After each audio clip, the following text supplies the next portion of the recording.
Alfredo Ramos, qué gusto tener una alternativa. Un gusto, Hassan, qué bueno poder hablar con usted y con toda su amable audiencia o internet audiencia, ya como se llama. Sí, porque hoy en día esto se ha vuelto formatos muy digitales, pero al mismo tiempo también estamos en impreso y demás. Hay un tema muy interesante y quiero que lo pongamos un poquito en contexto. ¿Qué es lo que está pasando con Tigo Une y Millicom en Antioquia y en Medellín? Pues en particular yo creo que es un tema donde Daniel Quintero se intenta sacar una espinita por no habérselo dejado vender. Es que nosotros no podíamos permitir que, entre muchas razones que se adujeron, que se cogieran pues los recursos públicos que se invirtieron de EPM en Tigo Une desde hace mucho tiempo, pues para el bolsillo de Quintero hiciera lo que le diera la gana. Y nosotros entonces le dijimos hace varios tiempo que no queríamos vender la empresa. El consejo le dijo que no se vendiera esa participación. Tal vez en otro momento se podría discutir, pero no en este momento. Y yo creo que él está buscando, de todas formas posibles, pues generar cortinas de humo por todos los escándalos que tiene, por un lado, y adicionalmente sacarse esa espinita, digamos, instrumentalizando al gobierno nacional, que es su aliado. Ese es otro cuento, el ministerio, pues Mintic, que es definitivamente aliado a Quintero. Así que está buscando, yo creo que con mentiras y tergiversaciones, intentar generar una cortina de humo en este momento de plena campaña política. Estoy leyendo un trino de hace una hora justamente del alcalde Daniel Quintero, donde dice urgente, Tigo Une. Dice, Millicom en la asamblea de accionistas en una maniobra jurídica forzó la votación de una dilución que nos deja solo con el 2% de la compañía. La hicieron aprobar a pesar del voto negativo de EPM y violando el acuerdo de accionistas que dice que se necesita también el voto de EPM y el paso por el Consejo, urgente. Él ha tenido una discusión muy fuerte en el tema con el Consejo y responsabiliza al Consejo de todo esto, incluso al Centro Democrático y a usted. ¿Qué responde usted al respecto? Pues mucho por decir, pero particularmente es que es imposible brincarse un acuerdo de accionistas. Es decir, es claro que entre muchas condiciones que se han puesto, es que para, digamos, diluir o vender o diluir, es decir, disminuir el porcentaje de participación de acciones de EPM en UNE, tiene que pasar por el Consejo Municipal, el Consejo Distrital, ya pues en este caso Medellín es distrito. Entonces, pues es como salir a decir, no sé con qué intención, porque habría que ver adicionalmente qué dice Millicom, si es cierto lo que está diciendo Daniel Quintero de esa supuesta ilusión. Pero, insisto, es imposible, por un lado jurídicamente, porque está dentro del acuerdo de accionistas, pero por otro lado es imposible financieramente, porque es que lo que está pidiendo en este momento de capitalización de la empresa, es decir, que los accionistas pongan más recursos, pues el porcentaje que se está intentando capitalizar es muy inferior al porcentaje, al valor total de la compañía. Uno no puede decir que si uno tiene una empresa que en este momento habrá que ver cuánto es el valor que se estima actualizado, pero una empresa que vale más de 4 billones de pesos, que si uno va a capitalizar 600 mil millones, que eso ya sea que entonces uno es el 98%, el otro el 2%. Es imposible financieramente, no tiene lógica, así que veremos si es otra de las tantas mentiras que dice Daniel Quintero, pues con el fin de generar un titular e intentar de alguna forma hacer política y llevarse a la ciudadanía en contra del Consejo de Medellín, que ha sido, reitero, muy responsable en todo este tiempo para evitar esa dilución o esa errores que ha habido en el manejo de EPM, particularmente de EPM en todas sus decisiones durante los últimos 4 años. Aquí hay una discusión muy interesante y es el papel y el valor que tiene EPM para la economía y por supuesto no solo para los antioqueños. Algunos fueron muy críticos en su momento, incluso haciendo el comparativo de si EPM debió invertir recursos en telecomunicaciones y en un tema como Tigo Une y meter recursos ahí desde un inicio y apostarle a eso, sabiendo que todos los informes han dado a entender que le ha dado muchas pérdidas a las inversiones de EPM. ¿Usted qué siente al respecto? ¿Debió EPM o los recursos de EPM estar invertidos en Tigo Une o no? Pues hay muchas cosas que decir. Es que primero, pues digamos, telecomunicación está dentro de la idea original de servicios públicos domiciliarios y EPM desde sus inicios, desde su época de telefonía, tenía esa inversión, que eso fue mutando a muchos otros servicios. Pasó pues de telefonía fija adicionalmente a telefonía a larga distancia en su momento con Orbitel, que es pues como la madre de lo que hoy es UNE. Después con los servicios de internet, evidentemente, llegó la parte de celulares, pues que ya es el gran negocio, evidentemente, dentro de telecomunicaciones. Es decir, es como una sumatoria de factores de una empresa que ha evolucionado. Primero siendo parte de EPM, después se escindió, se creó una empresa Orbitel, después eso pasó a ser UNE y después Tigo Une con esas decisiones que se han venido tomando para fortalecer teóricamente la empresa. Digamos que eso es un desarrollo natural de un negocio que comenzó, insisto, como un servicio público domiciliario que fue ya mutando y pues de alguna manera hoy es casi que un servicio público esencial el tema de Internet. Bueno, hay una ley que lo dice así y de hecho Medellín tiene un mínimo vital de Internet aprobado por el Consejo Municipal para subvencionar para que muchas personas puedan tener acceso a Internet. Digamos que ese es un tema supremamente importante. Esa es la trascendencia y evidentemente es un negocio que requiere de altas inversiones y es un negocio de alto riesgo. Yo creo que eso no lo desconoce nadie, pero yo diría que es alto riesgo hoy el negocio de energía. ¿Por qué? Porque están teniendo unos cambios tan rápidos dentro de especialmente dentro de los usos y las necesidades de energía, que pueden convertirse en un riesgo rápido, así como en su momento el Internet acabó con la telefonía fija y la volvió pues mínima. Hoy ya vemos como en unos pocos años, si seguimos con los negocios tradicionales de PM Energía, también va a correr riesgo rapidísimo, no solo porque hoy tiene unas grandes regulaciones energéticas que son las que permiten que el negocio energético tenga muchísimas subvenciones y muchas pérdidas que las pagamos los ciudadanos con las facturas de energía, sino que esos cambios, especialmente a energías renovables, hace que vaya a mutar muy rápido ese negocio y que cada vez EPM tenga más dificultades. Entonces, los riesgos existen, las dificultades existen. La pregunta es, ¿cuál es el socio estratégico? ¿Lo estamos haciendo bien? ¿Y por qué coyunturalmente ha tenido dificultades la empresa Tigo Une? Yo voy a decir así muy breve, hasta que hay que mirarlo desde dos puntos de vista. Lo primero es que EPM no ha tenido que poner un solo centavo en todos estos años que ha sido socia de Tigo Une. No ha tenido que sacar un peso para capitalizar. Eso es importante, es decir, la empresa se ha autosostenido. Lo segundo, tuvieron dificultades el año pasado financieras, sí, y creo que es un tema global como se vio en todas las empresas. ¿Por qué? Subieron las tasas de interés, eso hace que la deuda sea cada vez más costosa. Muchos de los equipos que tiene Tigo Une son importados, la gran mayoría pues en tecnología son importados y eso hace que haya tenido un año complejo. Yo creo que eso hay que mirarlo. Por un lado, cómo se estabiliza, evidentemente, y un segundo tema que hay que decir es que uno de los más altos costos que tiene esta empresa de telecomunicaciones es el espectro, lo que se le paga a Mintic, es uno de los costos más altos en Colombia, uno de los más altos del mundo. Yo creo que usted lo sabe, Hassan, sí, y eso es algo que se debería reevaluar para, por un lado, bajar las tarifas del servicio de telecomunicaciones a todo nivel, especialmente pues en materia celular, que es lo más importante. Eso no es para que estas empresas también puedan ser rentables y puedan prestar un servicio. Tigo Une casi 15 millones de personas hoy en Colombia. Esta conversación, cuando uno la tiene en el aspecto de Medellín, y aquí quiero centrarme un poco en lo que ha pasado en la administración del alcalde Quintero, siempre se ha dado una discusión donde aparecen dos factores y siempre en cualquier discusión aparece el tema del uribismo y siempre hay un responsable a quien la alcaldía ha responsabilizado. En este caso también dice Uribe, el consejo donde está usted, donde hay Centro Democrático, donde hay uribistas, e incluso en la campaña política que estamos viendo en la alcaldía, también el candidato Upegui no hace sino referenciar permanentemente el tema del uribismo. Y hacen una correlación como todos los males que ha tenido Antioquia o que ha tenido Medellín pasaran por el uribismo. ¿Usted cómo ve eso?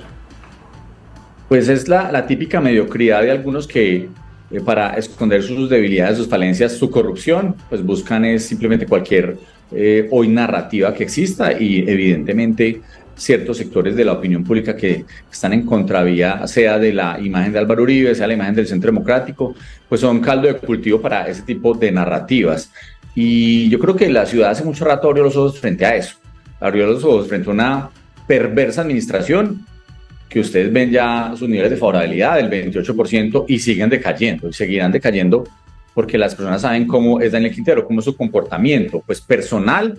Y sí, creo que Medellín ya tiene muy claro, e independiente de que con alguna opción mínima marque Upegui, pues es fruto de todas esas mentiras y de la plata que se gastan en campaña y la presión a funcionarios y a contratistas que les toca decir que votan por ellos. Pero sabemos que Medellín no va a cometer ese error, estamos tranquilos en ese sentido. No vamos a caer en las manos de Quintero y menos de sus familiares mediocres y corruptos. Estoy leyendo acá en este momento al ministro de las TIC, Mauricio Liscano. Mire lo que está diciendo sobre el caso de Millicom. Dice: ante las denuncias públicas hechas por el alcalde de Medellín en relación con lo sucedido hoy en la Asamblea de Accionistas de Tigo Une, en las cuales se plantea un conflicto societario y en aras de proteger el patrimonio público y de servicio para 12 millones de usuarios, dice entonces el ministro TIC, y más de 10.000 trabajadores, le solicito a la Superintendencia de Sociedades y también a la Superintendencia Superservicios hacer seguimiento estricto a esta situación. ¿Cómo ve usted el tema? Pues lo primero es que la fuente es Daniel Quintero, y eso después creerle a Daniel Quintero es muy difícil. Esperemos que se diga la verdad, independiente de cuál sea, y si es así, pues que no creo, francamente, no creo que una empresa que sea socia vaya, digamos, a avasallar a la otra, brincándose a sus propios estatutos, pues que resulte en eso. Insisto, no creo, pero si es así, pues que se investigue, que se llegue como en los canales. Claro, la denuncia de Quintero es muy fuerte en el sentido donde lo que él dice es que con una maniobra jurídica se estaría forzando una votación para diluir a EPM y dejarla solo con el 2% de la compañía. Eso sería prácticamente dejarla con nada del porcentaje de accionario de la empresa. Pero entonces, además, financieramente, además es imposible, Hassan, le voy a decir por qué. Es que, digamos, no sé, ¿cuánto puede estar valorada hoy la empresa UNE? Vamos a poner un número, unos 5 billones de pesos. Ese puede ser el costo patrimonial hoy de la empresa. Podrá ser un poquito más, un poquito menos. Si uno dice que hay una capitalización de 600.000 millones, que es lo que están pidiendo, ¿cómo es posible que uno pase de tener un patrimonio de 5 billones de pesos de 12 empresas, le pone 600.000 millones más y entonces queda una 98, otra del 2? Es que financieramente es imposible. Es decir, yo no entiendo de dónde sacan siquiera esos datos. Esperemos primero que se confirme que sí sea verdad. Reitero, por quién es Daniel Quintero. Segundo, que se explique jurídicamente por qué, a pesar de que existe un acuerdo de accionistas estatutario, se brincarían las mismas. Y tercero, ¿cómo pasa una empresa de 5 billones de pesos a una capitalización de 600.000 millones y que ya quedó la otra teniendo el 2%? No tiene sentido, es imposible financieramente hacerlo y habrá muchas más preguntas que hacer, pero aquí a mí no me queda una duda, y es que el gobierno nacional y Mauricio Liscano están prestando pues para el juego de Daniel Quintero. Son socios políticos, son amigos, quién sabe cuál es el interés real. ¿Qué siente usted? Y esto es una pregunta que vale la pena formulársela, porque usted se enfrentó a Daniel Quintero también a la alcaldía de Medellín, pero ha sido un hombre que ha estado muy presente en el Consejo haciendo control político, haciendo veeduría, haciendo lo que hacen los concejales, cuidando también desde el Consejo todos los pormenores de lo que es la administración pública en Medellín.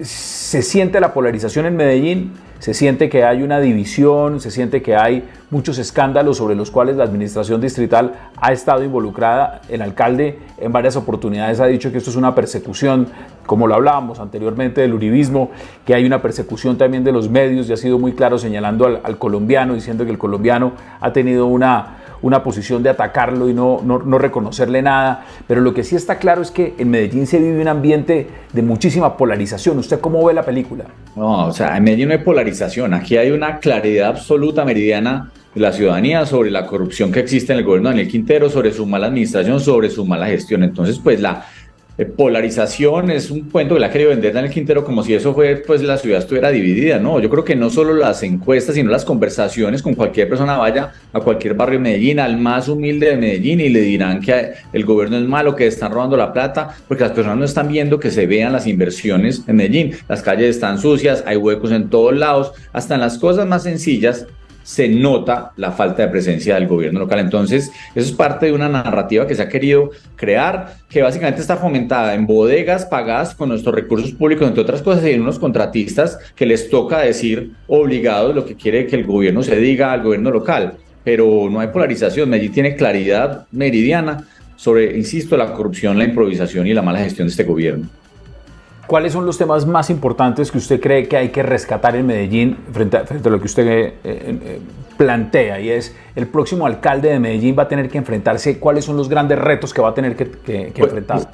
El más importante es recuperar la confianza de la ciudadanía en las instituciones públicas de Medellín, la transparencia absoluta. Creo que ese es el tema más importante, y que la plata de esa forma rinda y se vea. Yo creo que ahí arranca con eso y se tranquiliza mucho la ciudad. Lo segundo, recuperar el diálogo con los ciudadanos y con muchos sectores que se han venido rompiendo desde esta administración. Es decir, el sector privado, el sector empresarial, pero sobre todo los ciudadanos. Es que este gobierno no le da la cara a los ciudadanos. Este gobierno, Daniel Quintero, no es capaz de salir a un barrio y hablar con los ciudadanos tranquila y espontáneamente, porque sabe y le da pánico que lo chiflen, que le griten, que le digan cosas. Eso es un tema supremamente importante, eso es parte de esa confianza. Y si ya vamos a temas concretos, hombre, Medellín tiene unas problemáticas hoy muy grandes, yo diría, y es parte de muchas cosas que se han venido estudiando, pero en temas educativos, especialmente en temas como, por ejemplo, buen comienzo, que la alimentación y la nutrición de los niños han venido en una franca decaída, y en la calidad educativa, que es el otro punto de educación, es importantísima la presencia estatal y la buena inversión estatal. Y temas, llamémoslo, no lo voy a decir despectivamente, pero temas hasta sencillos de ornato y embellecimiento de la ciudad. Es decir, Medellín está llena de basuras. Medellín está, hoy si ustedes pasan por cualquier parque de Medellín, la grama está altísima. Es decir, ni siquiera hay un adecuado mantenimiento de temas sencillos de la ciudad. Las quebradas están hoy muchas, pues ahora en verano menos, pero los desbordamientos de las quebradas son absolutos. Es decir, temas sencillos de ornato, de belleza y temas ambientales harían que Medellín básicamente recuperara fácilmente la visibilidad de la buena gestión. Acabar con las basuras son temas básicos que ayudarían mucho. Entonces hay que trabajar en los temas de fondo como la transparencia, los temas de fondo también como los temas educativos, pero también los temas que viven los ciudadanos y padecen todos los días, como el ornato y las buenas costumbres que han tenido siempre los gobiernos de Medellín sobre los temas básicos. Esa relación que era tan admirada, digamos, a nivel nacional, de esa armonía que había entre el sector público y el sector privado y trabajar de la mano, que se ha visto fragmentada con la administración de Daniel Quintero, ¿usted cree que eso se puede recuperar? Muy fácil, muy fácil. Es simplemente un alcalde que invite y llame a la unidad y a trabajar en propósitos comunes. No simplemente una narrativa en la que un alcalde se sienta a decir todo el día que los empresarios de Medellín son corruptos y que todos son ladrones, cuando él es el que realmente ha promovido y se ha lucrado. Porque es que si ustedes ven cómo son las propiedades y el nivel de vida, Daniel Quintero no le da con su salario de alcalde. Entonces, los que se roban los recursos de Medellín le están diciendo ladrones a otros que nada tienen que ver en el asunto. Entonces, simplemente una invitación genuina, seria, tranquila para trabajar conjuntamente ayudaría mucho, pero no solo la clase empresarial, también se pasó eso con las organizaciones sociales. Aquí las ONG en Medellín, las corporaciones y las fundaciones están completamente alejadas de la alcaldía de Medellín. Y los ciudadanos, que la ciudadanía no quiere y no quiere tener nada que ver con la alcaldía de Medellín. Es nomás un alcalde que vuelva a visitar los barrios, que reciba a los ciudadanos, que dialogue directamente con ellos. Eso es vital y con eso se recuperaría, insisto, esa confianza en lo público, una base fundamental de la recuperación de confianza, poderle dar la cara a los ciudadanos. Faltan todavía unas semanas para el proceso electoral, para el día de las elecciones. Todavía están las campañas activas y por supuesto todavía hay mucha tela de dónde cortar. Nosotros vamos a estar en Alternativa muy pendientes de ese proceso electoral, pero lo veo usted convencido por la conversación que estamos teniendo en este momento de que Fico Gutiérrez será electo alcalde de Medellín. Pues la política varía y puede cambiar en cualquier momento por circunstancias políticas, pero yo creo que hoy las encuestas de Medellín, lo que se ve en las encuestas es muy similar a lo que se ve en las conversaciones privadas.